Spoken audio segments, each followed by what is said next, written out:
Yeah, exactly. Right? Imagine how they... Hey, Dustin, do you feel like you've improved as a speaker? You know, matching up with Conor McGregor, has this guy helped you improve? As a speaker? As a speaker, as a promotion. Nah, you know, I let him do the talking. I'm going to do the working Saturday. You know, I'm just not one of those guys that runs my mouth like that. But I didn't think I was a bad speaker. But I think you've improved a lot. Yeah? I think you're more marketable now. I'm really interested in this fight. Good, man. Yeah, I think you've done a great job promoting it as well as him. Yeah, it's not just him doing the promotion. You're doing a great promotion as well. Yeah. You know? Listen, how, I mean, this has been like, you got overshadowed, right, by Cormier and Jones. You guys had a hell of a stare down, right? Yeah. Whatever, a month and a half ago. Yeah. The talk has been there. The build-up has been there. The UFC embedded, the whole nine. You know what I mean? We're 2 days away. This is someone I get the feeling you don't really like. You know what I mean? Are you ready for it? Oh, I'm more than ready for it. It's not even a question. I wouldn't be here right now. I had a great camp, and you know, everything's right on track. But I'm excited about it, and I think that's the thing. I'm ready, but I'm excited. I can't wait. I'm anxious to perform. Well, you're dropping real venom too. You know what I'm saying? Like, I mean, he's calling you a hillbilly. I mean, this stuff. Does it feel personal? Does it feel more personal than a lot of your other fights? Because yes, it is promotion, as he said, but this is almost taking on a personal tone a little bit. Yeah, you know, it is. It's personal and it's business. It's a grudge match. I don't like this guy, you know, and I'm not sure. It sounds like he doesn't like me, obviously. Well, we're gonna go in there and see who's a better fighter. That's what it comes down to. It's fun. It's the first time I've ever fought somebody talking like this, so it makes it a little exciting for me. But it's also aggravating because I have to keep hearing it over and over and over again. Every time I turn on, you know, my phone and go to Twitter, it's the same stuff. You're gonna take your head off. You have a pea head, and it's over and over. It's just like a broken record now. You know, I'm tired of hearing it and ready to do it. So how does that play? As you said yourself, this is the first time that's really happened. So what is new about this experience in that sense? Are you having to keep things checked?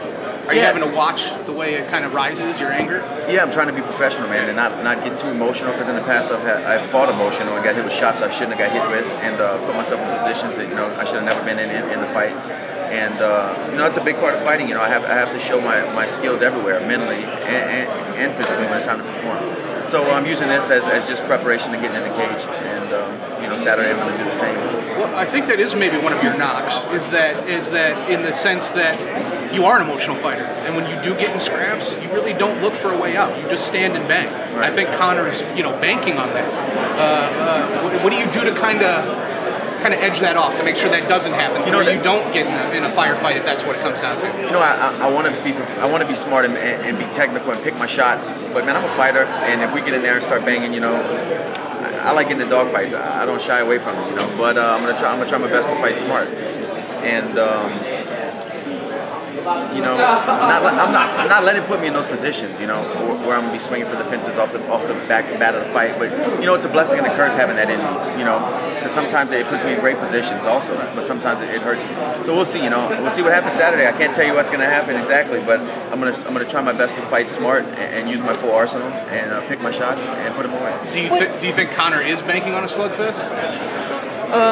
He might be saying he is, but I'm not sure if he really wants that. You know, I think he wants to stay on the outside and look for his pretty shots and his unorthodox striking and stuff like that, and maybe try to find an opening. Do you think he falls in love with the flash a little bit too much? Hands down, wide karate approach, spin kicks, wheel kicks, stuff like that? Yeah, you know, and I think it's going to put him in bad positions and maybe losing some rounds and maybe losing the fight.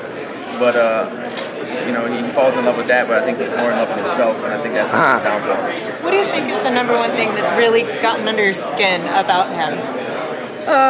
You know, besides the stuff he says about where I come from and all that, you know, nothing really comes to mind. But what does kind of get to me is how far he's made it in this business, in this organization particularly, that I've worked so hard to get where I'm at, you know, in a couple fights he's got here. And, you know, he does have some good performances, but I think it's from his, obviously his talk. You know, just to say this, I mean, Chael Sonnen was a great fighter, you know, fighting on undercards forever in the UFC, and before he started talking, you know, and he's on the main card, main event in every fight once he started running his mouth. So you see what that does. You know, it sells fights, gets people interested. This is a business. People are attracted to that. You know? Do you think Conor has lost in the past?